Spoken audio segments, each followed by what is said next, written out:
Hello, my name's Joanne Young. I live in Wolverhampton. When we bought this house, we bought a new kitchen and it came with a dishwasher.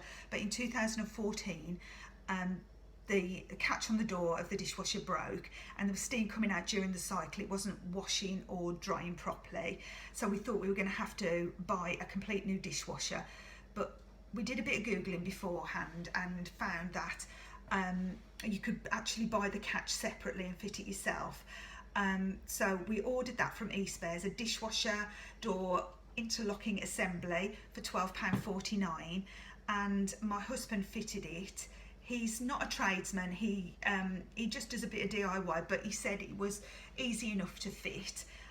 Took him a couple of hours, but that was in July 2014, and the dishwasher only broke a couple of months ago, so January 2019, so for 4.5 years it kept going just for that £12.49.